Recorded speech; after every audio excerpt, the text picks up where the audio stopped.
건강하시기를 바랍니다. 우리 집사람이 정기적으로 검사를 해야 되는 일이 있어서 가끔 병원을 갑니다.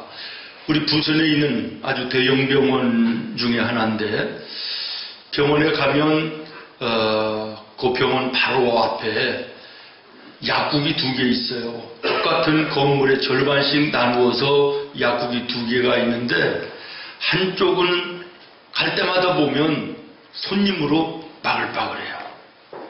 굉장히 많은 손님들이 들어가는데, 아마 그 병원에서 그 처방전을 받으면 거의 그쪽으로 가는 것 같아요. 그런데 바로 옆에 붙어있는 약국은 사람들이 별로 없어요. 거의 없는 것 같아요. 아마 병원에서 의도적으로 그 울타리를 만들어가지고 그쪽 약국은 가기가 아주 굉장히 불편하도록 그렇게 만들었다. 그래서 그 약국에 가보면 지방신문에 이렇게 병원에서 이런 불합리한 행동을 했다 이러면서 또 액자에다가 신문 기사를 이렇게 해놓기도 해요. 저는 갈 때마다 그 사람이 별로 없어 손님이 없는 그 집이 안타까워서 늘 그 약국을 가요. 지난주인가 갔는데 보니까 이쪽 집은 뭐 사람이 너무 많아요. 안내하는 사람도 있더라고요. 어서 오십시오. 끝나고 가려면 안녕히 가세요. 감사합니다. 이런 사람도 있는데, 우리가 가려고 하는 그 옆 약국은 어두컴컴해요. 오늘 영업을 안 나 싶어서 이를 봤더니 불은 켜져 있어요. 그래서 이제 거기로 돌아서 들어갔지요. 그 너무 안타까워서 제가 얘기했어요. 오늘 영업을 안 하시는 줄 알았어요. 좀 불이라도 환하게 좀 켜놓고 그러시면 좀 더 좋을 텐데 좀 불이라도 환하게 켜놓고 그러세요. 이렇게 얘기를 했어요. 그러면 이 주인이 저한테 뭐라고 얘기해야 되죠? 고마운 거 아닌가요? 내가 생각할 때는 고마운 거예요. 나는 그 집이 너무 안타까운 거예요. 좀 불이라도 좀 밝혀놓으면 손님들이 있을 텐데, 이 집은 사람이 발디디는 틈이 없어요, 정말. 그런데 우리가 가는 그날도 보니까 한 할아버지 할머니 2분만 부부가 약 받으려고 계시지, 우리가 들어가니까 우리밖에 2팀밖에 없는 거예요. 제가요 너무 안타까워서 그렇게 얘기를 했거든요. 그랬더니 이분이 그냥 피식 웃고 말더라고. 되게 기분 나쁘대. 그래가지고 나오면서 우리 집사람한테 그랬어요. 여보, 오늘부로 여기는 끊자. 그러면서 순간에 제가 뭘 깨달았느냐면, 감사해야 될 상황에서 감사하지 않을 때는 있는 감사의 조건까지도 떠나버린다는 것을 깨달으면서, 하나님께서 우리에게 수많은 감사의 조건을 주시는데 우리가 우리의 삶 속에서 감사하며 살지 못할 때 어떻게 될 것인가 라는 것을 순간에 깨달았어요. 감사하는 삶이 되어야 될 줄로 믿습니다. 여러분, 성도라고 하는 것은요, 하나님이 명령하시는 말씀을 따라 살기로 결심하고 그 말씀을 순종하며 사는 자, 이 사람이 성도예요. 하나님은 일찍이 성도된 이스라엘 백성들에게 크게 3가지 절기를 지킬 것을 명령하십니다. 23절 오늘 본문의 말씀인데, 너의 모든 남자는 매년 몇 번씩? 3번씩 주 여호와 이스라엘의 하나님 앞에 보일지라. 내가 이방 나라들을 내 앞에서 쫓아내고 내 지경을 넓히리니 내가 매년 몇 번씩? 3번씩 여호와 내 하나님을 뵈려고 올 때 아무도 내 땅을 탐내지 못하리라. 유월절을 지키라고 말씀하셨습니다. 이스라엘이 해방된 날을 잊어버리지 말라는 거예요. 그 다음에 맥주절, 초식절이라고도 하는 맥주절을 지키라.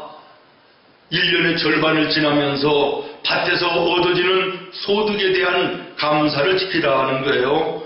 그러면은 오늘 우리가 지키는 수장절이라고도 하고 초막절이라고도 불리우는 추수감사절을 지키라는 거예요.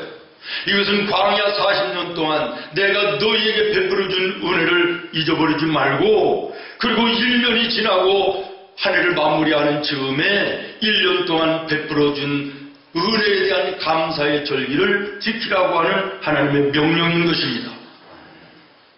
성도된 우리도 오늘 하나님의 명령을 쫓아 감사절을 지킵니다.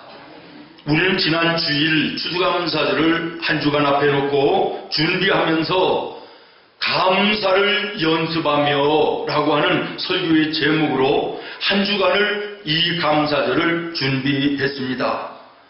지금 나의 다 된 것을 전적인 하나님의 은혜임을 깨달을 때, 세상에 내가 나올 때 아무것도 없는 빈손으로 나온 것을 깨달을 때, 모든 일이 하나님의 섭리 속에 이루어지는 것을 깨달을 때 비로소 진정한 감사가 우리의 생활 속에 넘쳐날 수 있다는 사실을 말씀을 나눴습니다.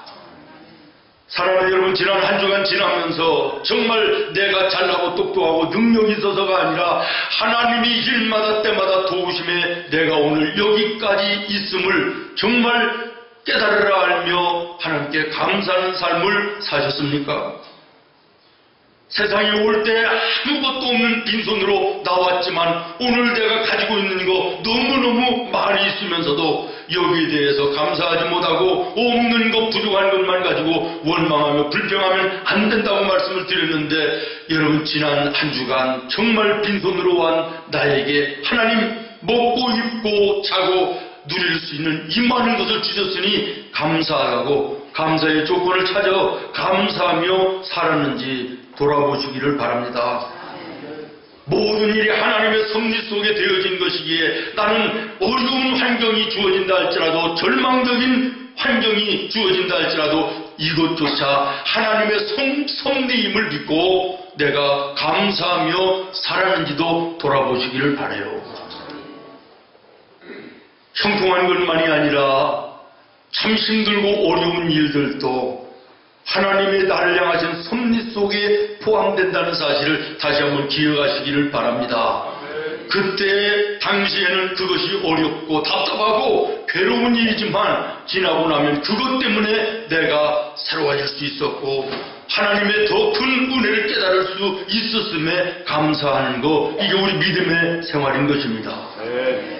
책을 읽다 보니까 어느 여자 집사님이 호들갑을 떨면서 여전도에 나와가지고 우리 집에 자동차에 기름이 떨어진 것이 이렇게 감사하다고 그러더라는 거예요. 그래서 옆에 듣던 집사님이 이상해서, 아니 자동차에 기름이 떨어진 게 뭐가 그렇게 감사한 일이냐고 그랬더니, 어제 저녁에 도둑님이 자동차를 훔쳐가다가 기름이 없어 100m도 못 가고 세워놓고 갔다고. 그때 눈앞에 볼 때는 참 답답하고 어려운 일이라 할지라도 지나고 보면 하나님의 은혜요, 하나님의 섭리 속에 모든 것이 포함되는 줄로 믿습니다. 아멘. 사랑하는 성도 여러분, 추수감사절의 현대적 의미의 첫 번째는 신앙 고백입니다. 아멘 되십니까? 내가 추수감사절을 지킨다라고 하는 것은 내가 하나님을 인정한다는 거 아닙니까? 내가 하나님을 믿는다는 거 아닙니까? 그러면 하나님의 무엇을 인정하고 무엇을 믿는다는 것입니까? 하나님이 창조주이심을 믿는다는 거예요. 하나님께서 지으신 모든 우주 만물을 다스리시는 전능자라는 사실을 믿는다는 것이에요. 이것이 추수감사절을 지키는 것입니다.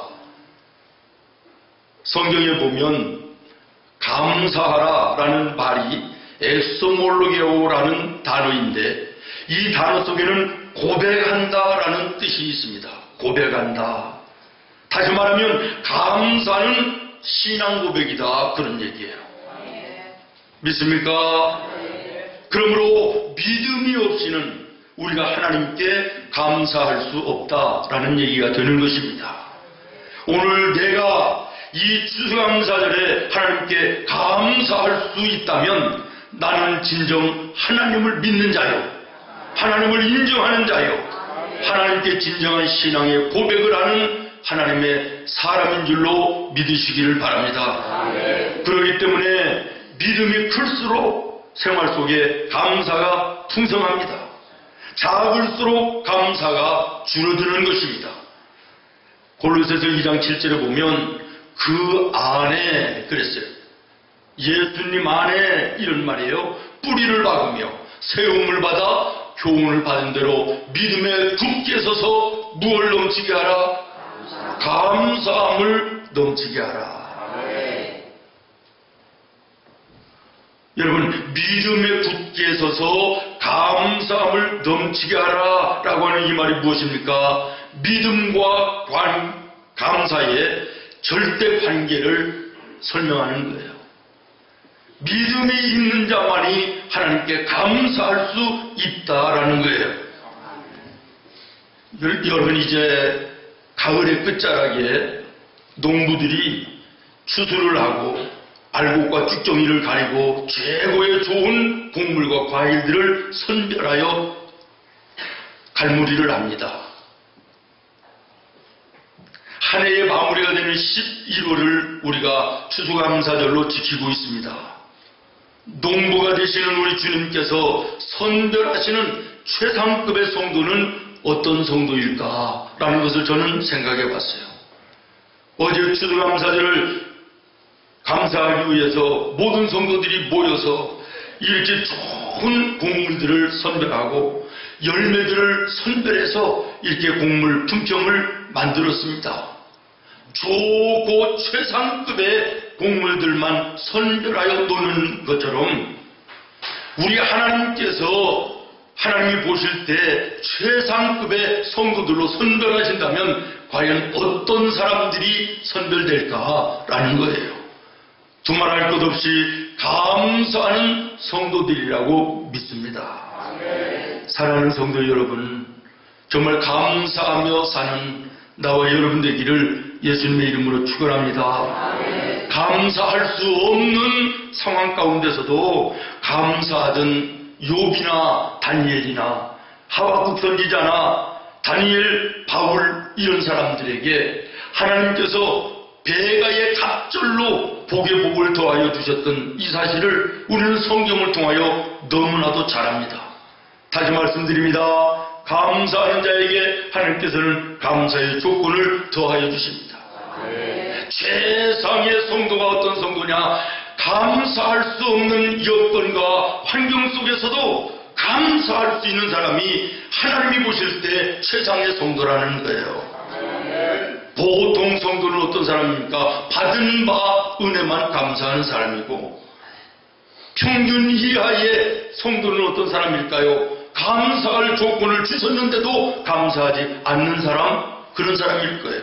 오늘 예배하는 나와 여러분 모두는 하나님이 선별하실 때 최상의 성도로 구별받을 수 있는 나와 여러분 되기를 바랍니다. 그러기 위해서는 감사할 수 없는 조건에서도 감사할 수 있는 자. 할렐루야. 저는 우리 목요일마다 목탁회라는 게 있어요. 목사님들 모이는 목탁회, 이름이 이상하죠? 목사님들의 목요 탁구 모임이 이름을 줄여서 목탁회라 그러는데, 같이 운동하시는 목사님이 한 분 계세요. 저 신천리에 목회를 하시는데 최근수 목사님이라고 하시는 분이에요. 저하고 이렇게 만나서 이제 교제하고 운동을 한 지가 그분 말로 그래요. 1년 6개월 정도쯤 됐대요. 근데 어제 그저께 목요일 날 운동하러 오셔가지고, 오늘은 내가 목사님 꼭 밥을 사야 되겠대요. 그래서 내가, 아니 목사님 왜 무슨 좋은 일이 있어요? 그랬더니, 목사님 나는 사실 목사님 만나면서 내 인생이 바뀌었어요. 어라?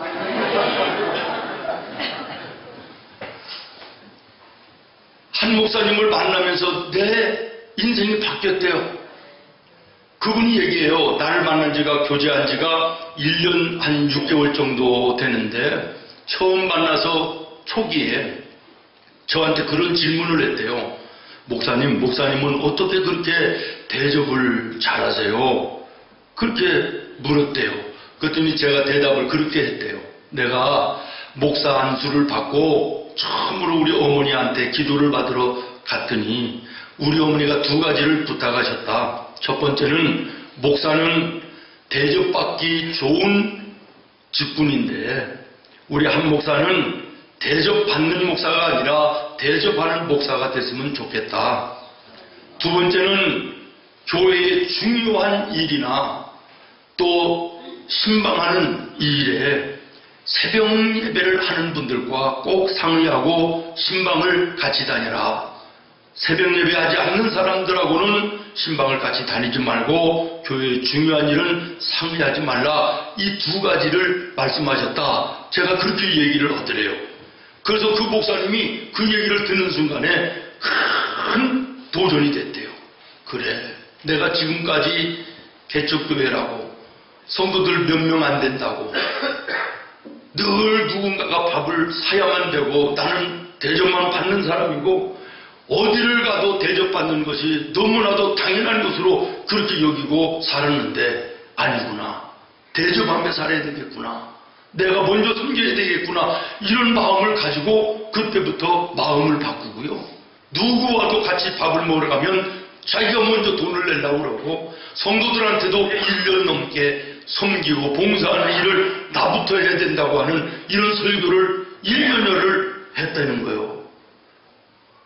그런데 이번에 지난달에 이사를 했다는 거예요. 교회가 신천리 그 2층 조그마한 예배당 비가 오면 새가지고 곰팡이가 나서 냄새나서 예배를 드릴 수조차 없는 그런 예배당이었는데 새로운 건물 넓은 예배당 2층으로 교회를 이전하고 목사님 사택이 필요하지 않습니까? 그래서 사택을 사고 그리고 또 교회에 차가 있어야 되지 않나요? 그래서 새 차를 뽑고 지난달에 그런 은혜와 복을 하나님이 주셨다는 거예요.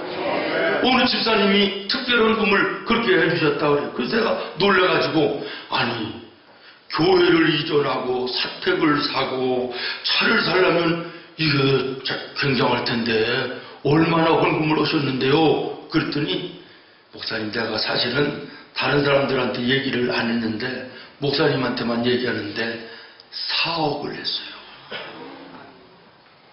놀래가지고 아멘도 잘 안 되네.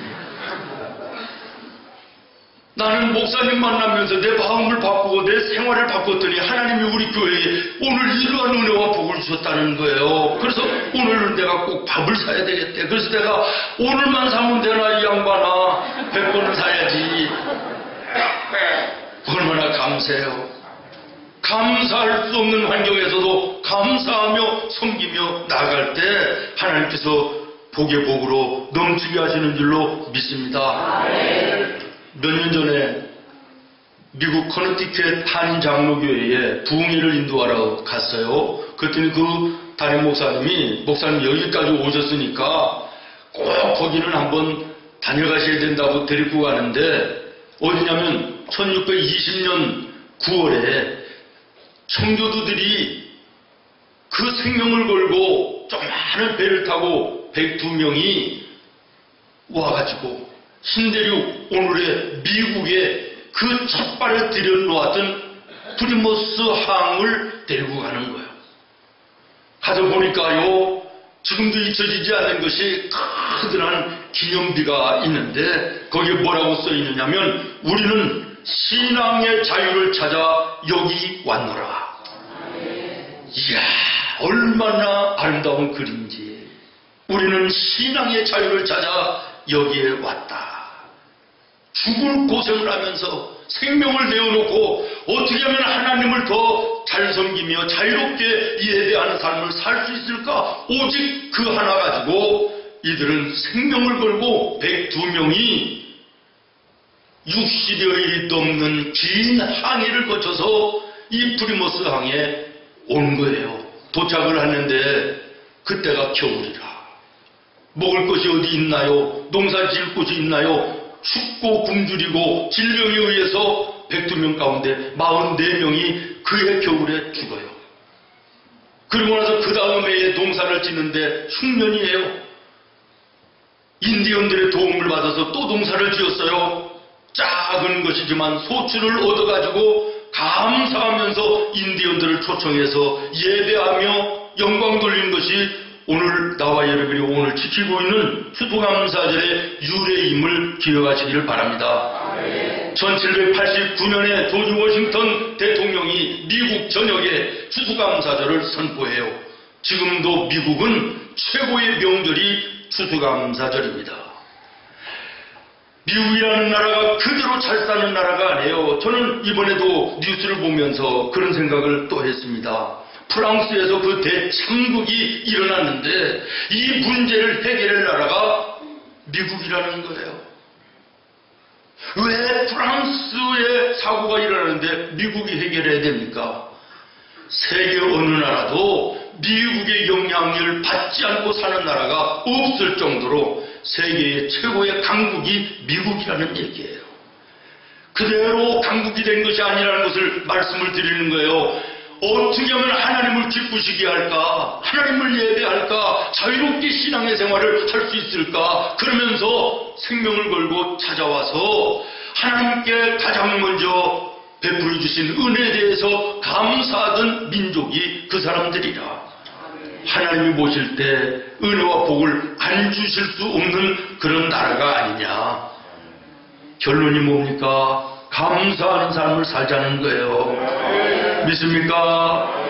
그렇습니다. 사랑하는 성도 여러분, 진정한 감사하는 자에게 하나님 더 큰 감사를 주시는 것입니다. 한 가지 더 말씀드립니다. 추수감사절의 현대적 의미 두 번째는 따라합니다. 축복이다. 믿습니까? 감사하라 라고 하는 히브리어는 베레카라는 단어입니다. 이 베레카라는 단어는 축복, 축제일이라고 하는 의미를 가지고 있습니다. 다시 말하면 감사절은 하나님께서 당신의 백성들에게 복을 주시는 날이다 하는 거예요. 아멘.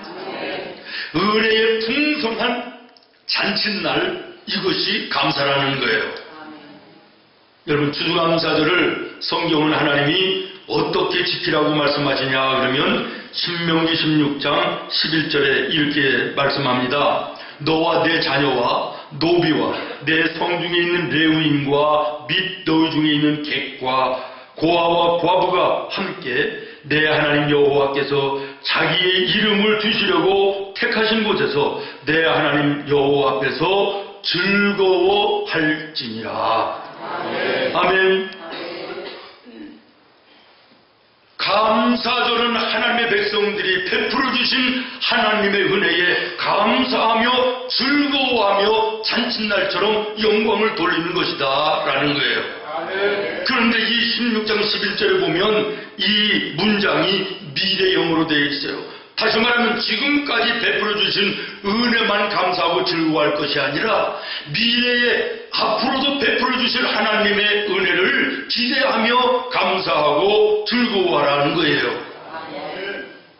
지금까지 베푸신 은혜도 감사하지만 앞으로도 베풀어 주실 은혜에 대해서 바라보며 믿음으로 바라보며 감사하는 잔칫날, 이것이 추수감사절인 줄로 믿습니다. 오늘이 나와 여러분에게 이런 날이 되기를 예수님의 이름으로 축원합니다. 여러분, 하나님께서 왜 무엇 때문에 감사하라고 말씀하실까? 당신의 이름이 높아지고자? 아니면 공치사를 하시고자? 아니지 않습니까? 은혜와 감사를 통해 더 복된 삶을 살게 하시기 위해서, 그리고 그 삶이 계속 유지되는 더 큰 은혜와 복을 누리는 삶을 성도들에게 원하시기 때문에 감사하며 살라라고 말씀하시는 줄로 믿습니다.